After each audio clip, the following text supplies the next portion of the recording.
love and happiness. Yeah. Love and Happiness's mission is to help 1 million couples. Dr. Vandy and Barbara Coulter are committed to reaching this goal. Love and Happiness has helped thousands over the years through their couples retreats hosted in various cities. Their popular Central Florida TV show, Love and Happiness, has been syndicated in several states. Their best-selling book, Love and Happiness: The Secrets to Creating Winning Relationships, has helped singles and couples alike learn how to build better relationships. It's no surprise that the Coulters are in high demand. Relationship subject matter experts featured on talk shows and national radio looking for real relationship talk. The Coulters' virtual retreats, social media platforms, Facebook live streams, and relationship masterclasses have put their mission to help 1 million couples in their sights. Dr. Vandy Coulter, Ph.D., a certified counselor with presidential status in the American Association of Christian Counselors, has a virtual counseling practice that serves CEOs, pastors, entrepreneurs, individuals, and couples who want their relationship to go from bad to good or good to great. Dr. Vandy has been featured on Fox, CBS, NBC, their national affiliates, and various media for the impact from his virtual counseling as a response to the relational health crisis during the COVID pandemic. Dr. Barbara Coulter, real estate investor and serial entrepreneur, complements and contributes to what makes Love and Happiness the perfect blend of real talk and fun. Our motto is no one gets their happily ever after. They create their happily ever after. After the hurt, after the disappointment, you can still be happy. And Love and Happiness is just what you need to have. Love is. Wait a minute.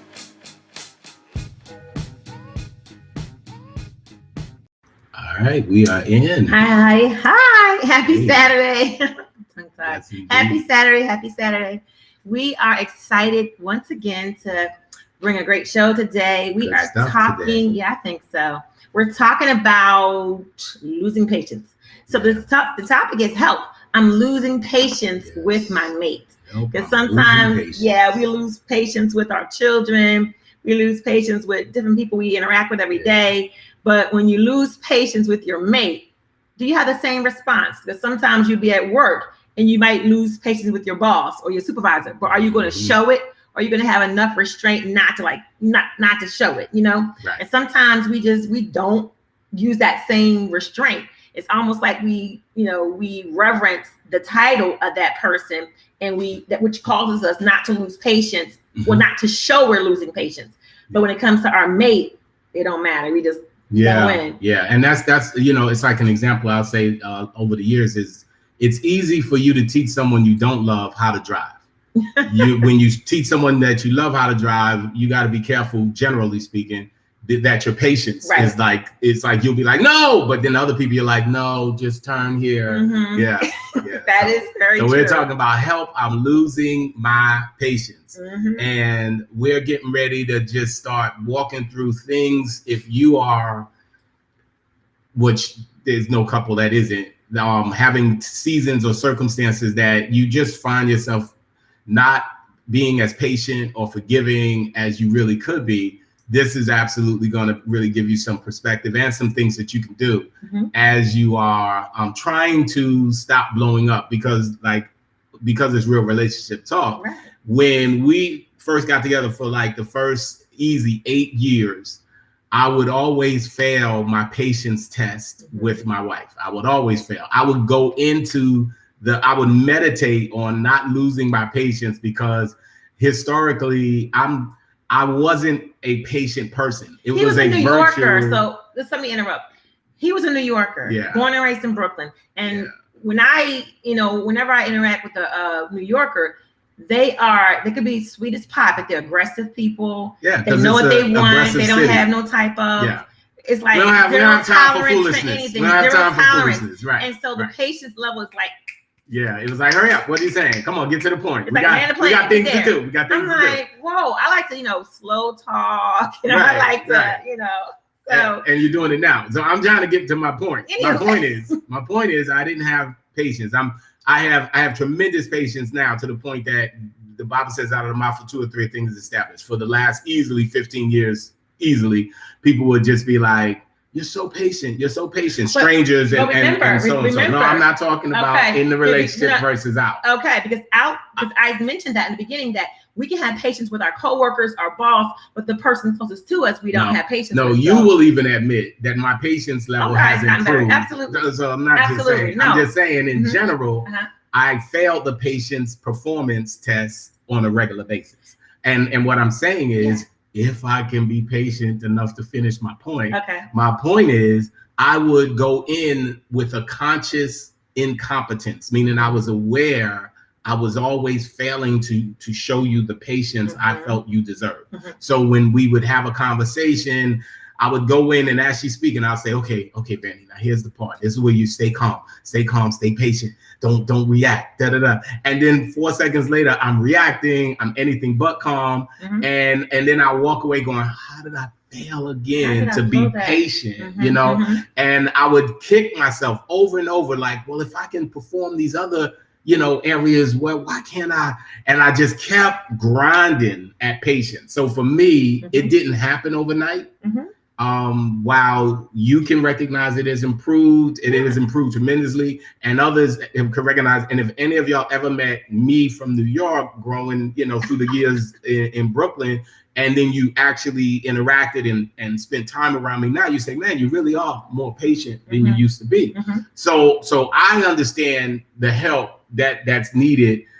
So we're going to talk about different things, ways that we've helped ourselves, and ways that we know can help you. Yeah, definitely. When it comes to being patient. So I'll let you start. Okay. Well, I think patience and forgiveness, they go hand in hand, and not to have short fuses or to explode. Right. You got to, the person who on the receiving end, if you're patient with that person, because they do have a short temper, or when they get hangry, I know for a fact I will not discuss certain things to my husband if he has not eaten yet. I'm like, So I'm going to help him help me. Right. But I'm not going to, I know how to, just have wisdom and go, okay, I'll wait. I'll talk about this, which is a light subject here, but the real heavy stuff with the kids, asking for this or doing this, he's going to need to eat. He cannot be tired. He cannot be hungry when I'm trying to bring a discussion to the table that has weight and it's going to matter. So I think, and then I have to also use forgiveness, because I don't charge it to your head. Well, your heart. I charge it to your head because it's like you're hungry. I'm like, I know. So I just think that, what do you think about the whole? No, I think the part you said that's the most important is you didn't charge it to my heart. Right. That, a lot of times when we're not being patient with each other, meaning, and patience looks different. Some couples may feel that the other person should have already caught up and changed some behavior by now. They're like, how long must I suffer you that you are still acting this particular way? And if you realize the things we're going to talk about today about who they really are, then it's easier for you to gain or regain patience. But it's also important to just know that, at the end of the day, if this isn't their intent to aggravate you, if they're not purposely, maliciously, sadistically, just trying to make your life hell, then it has to be recognized that, this is just a situation where this is not their heart, but this is just, part of my impatience and part of who they are. Yeah. Or impulsiveness with it. Impulsiveness. Yeah, because sometimes you got something you just want to get off your chest, and you don't care about the receiving end. You just want to vomit. You just want to throw up, and you don't care, And so I think for me. Yeah. No, I'm laughing because that was a thing that I used to try my patience, that like she has this saying, really? When she would be eating over the years when I met her, she'll say, oh, my greedy meter is broken if she's overeating, right? If she's just not stopping, she'll be like, my greedy meter is broken. If we're at a restaurant and I want the appetizer, the entree, and the dessert. Right. But and I thought it was cute, and but then I discovered that she also has another meter in her spiritual house that's broken, and that is the meter that regulates timing. Because my wife has her timing. It's in repair. I like that. but her timing used to be the sketchiest, the See, worst. Used to be. Yeah. Well, it's only because now I put up like barbed wire and fence and mines there. So now you've learned to go, let me just tread lightly. But wait, let me. Go ahead. Patience. Go. Old honeymooners, pins and needles and pins. So listen, what I'm saying is this. Your timing meter would always trigger my impatience because I could be doing like the most like involved stuff and she can see it. And then she would still just, it's like being a little kid who walks over the toys and breaks them to go, hi, how y'all doing today? And you're like, you just stepped on all of my stuff. Sure. And she would just step all over like, I'm not doing nothing that is time sensitive and try to talk to me about the most randomest things that have nothing to do with that day. It could be something 4 months away and I'm on a deadline, and she would just tread in. So anyway, I would be like, my patience would be like, oh my, and I failed those patient tests many times because in my mind, I was like, are you kidding that you can't see? I have to meet a deadline, and you're talking to me about something 3 weeks away. Yeah. But thank God that's past. That's in the past. We don't go through that anymore. So how much of it is what you've evolved and how much it is it because you teach people how to treat you? And I've put up certain kind of like invisible kind of moments when I'm in that rabbit hole. Let me just tell you, in our book, Love and Happiness, I wrote a chapter and it was basically teaching women how to, timing and when to approach. And it's like, I had to learn. And I wrote in the book, it says, when to approach the king versus when to, how to speak to the king. You don't know.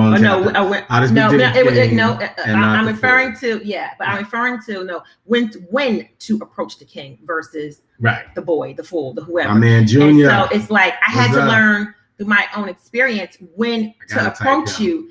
When was it best? Do I do it when he's watching basketball? No, he picks LeBron over everyone. So no, never talk to him about anything. The Lord would delay his coming if LeBron is playing. The Lord would delay his coming. He loves me enough. He would delay his coming. He'd be like, I'm about, Vandy's watching. If I would have went in labor, thank God I didn't during basketball. I would have did it by myself. I don't know. So I had to learn when to approach the king versus when to approach what timing is everything. So I had to learn through trial and error when when not to, especially like seasons when you are experiencing a heavy workload with your counseling sessions or with the church. You're doing you're in a project, something that's really taxing, and I know you're like just 100% focused on that. I would come into the room and go, what, and it was like. It wasn't necessary at the time, but I had to learn when to approach you, when not to approach you. And that's why I was saying your timing meter was broken because all you had to do was just ask yourself, is this really something that needs to happen now? And it'd be like, but here's the thing.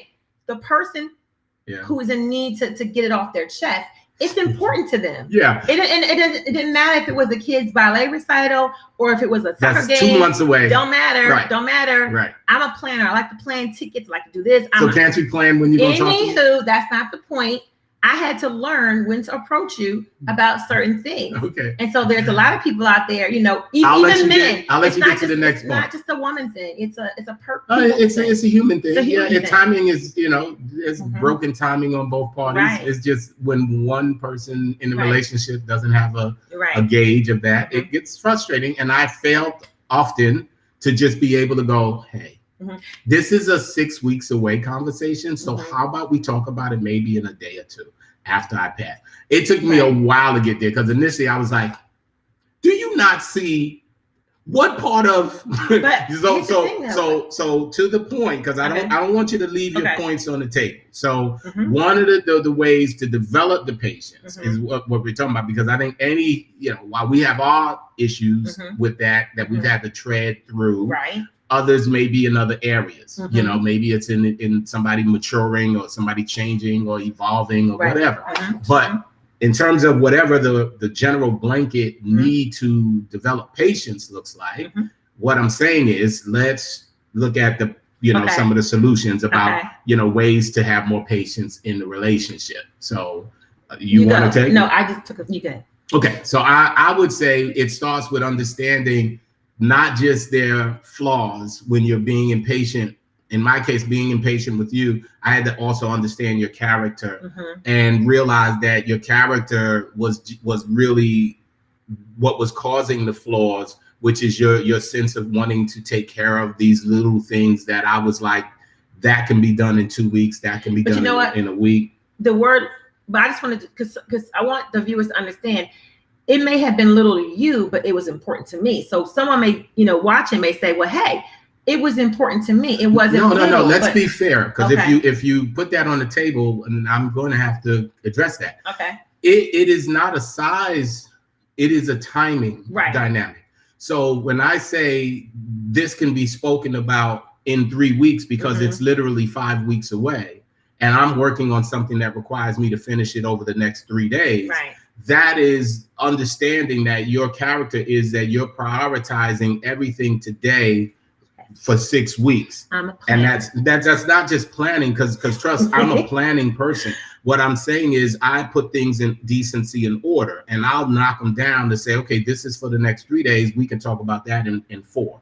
And you'll be like trying to insert squares into round pegs. That's not planning. That's a personality. That's your character that you'll look to force. And that's what I'm saying. It's to understand not just that you're human, but also your character, your nature. You really want to put stuff, you want to put next month. It's like, you'll sometimes concern yourself with things that just give it a little time and it could work itself out. That's just the nature of the way you process things. And I had to understand that your nature is that you're making this a today thing, not to upset my day, not to piss me off. It wasn't personal against you. Not to rob me, because you came up with this one to one of our staff, and when you said it, it resonated, because that was the thing. You said, I sat with so-and-so and I told her, you are robbing me of my time. Do you remember that? And I told her, if you need something, walk with me. I don't want to stop if I'm walking through the hallway to get to but the point is, they were interrupting your pursuit and robbing the time you needed to give to something else. And when you said that, I was like, that's what you do. Okay, robbing. I like it. So it stuck. And I thought that was a great comeback for that person, because they were robbing your time. So with understanding that you're not really a criminal trying to rob my time, gave me a little more understanding that you are robbing my time, but your intent is not to be a criminal about it. Okay. It's your personality. So are you saying we have to be understanding of that person's character flaws? Yeah, that's what I'm saying. But not just their flaws, but their character. Okay. Because the flaws and the character are kind of two different things. Right. So if my flaws is that I just disregard or just overlook, you're busy right now, because some people can only have tunnel vision for what's important to them. So if that's the flaw in they have no lens. It's like the horse with the blinders on this, they run one way. I also have to realize your character is that you care. Right. And so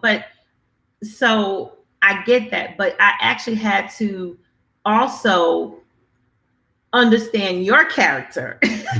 And so it was a two-way thing. So not just, you understand my impulsiveness or whatever. At the time, I wanted things the way to be done. I like to plan different ways. I like to cross my T's and dot my I's. I don't want to wait till the last minute. I want to do it now. Right. That's who I am, and I don't apologize for that. But I also had to understand who you was as a person, and like, okay, he's this, he's impatient, or he's just involved, he's tunnel vision with his work. So I had to be understanding and forgive during those times where I thought, hey, I need this conversation to happen now.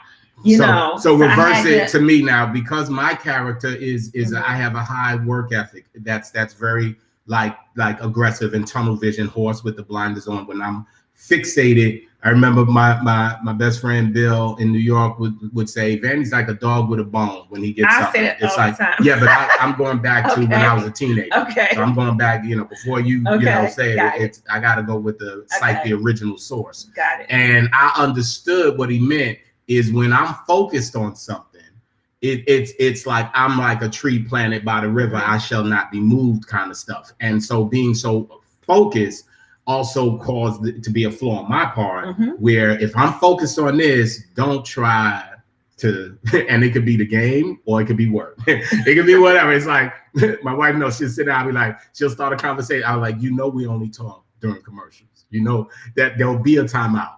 During the game, we're only yelling at the screen. I can't believe this person. We're doing that stuff. But the commercial, you could. I'm present.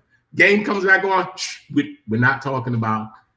So LeBron is playing. Okay. So now, in terms of accepting the flaws, these are the hard parts of a relationship because we work harder to change people than we do to accept people, right? We spend way more energy trying to just, how do I get you to stop aggravating me instead of accepting it's not personal. Before they met you, these are some of their character. This is some of their character tendencies. And so for me, learning how to help you versus judge you, because I was those times when I felt brushed off, those times where I felt put off, I was like, ooh, this man is getting on my my last nerve. So I had to, really do some soul searching and learn how not to judge you in that moment and not to let that seep into my heart and become an issue, because I was I had to use basically spiritual maturity. And I had to go, okay, I'm not going to take this personal. He's busy right now. So I had to learn who you were, learn and not just learn, accept who you were. And I couldn't judge you in it. I had to go, okay, just let me operate different. How can I help you? Help me. So I'm going to have to, really. So it forced you to start getting timing and asking the question, is this a good time for me to ask something of you? Right. Start looking at myself more versus looking at you. But I will say this, because at the beginning of our subject here, sometimes people do in a relationship, we do have more patience and reverence to people we think are pastors, or our boss or our supervisor. We will use more patience with them in the moment when we feel like we're inconvenienced than our spouse. And that is the truth. We feel like that. Strangers as well. You can also be very tolerant and patient with the strangers, cashier at the cash register or anything else. Right. But what I like about what you're saying is to say, you know what, so you can learn how to help me instead of judge me, because Lord knows I was under great judgment in those early years. I was under condemnation. Now I will say something. I will say this. I hope you're gonna say no. What I'm saying now, some of those moments. Okay, now we're going into justification. Some of those moments with the church folk, I'm like, listen, sir. No, I'm not. See, I'm not even in the church. I'm in our marriage. I'm in our home. You are not in the same zip code. So let that go, because I'm talking about in our marriage. If I'm not wearing a single hat but Vandy, and you are judging me because my failing you was seen as a whatever. So what it came down to is you eventually allowed me to be myself, and I allowed you to be yourself. And in the beginning of trying to change people, when we're not trying to accept them, I think what we're really saying is we're not willing to let you be who you are. Right. We really need you to morph into the sandwich I like to eat. But no, I think that I didn't want you to try to change me, because I'm perfectly flawed. Like, I can't try to change you because you're perfectly flawed. So no, I don't apologize for being who I am. I don't. And I don't think you should apologize for being who you are. But what we can do is learn how to work together, learn how to coexist. I can learn what makes you tick, which I have over 22 years.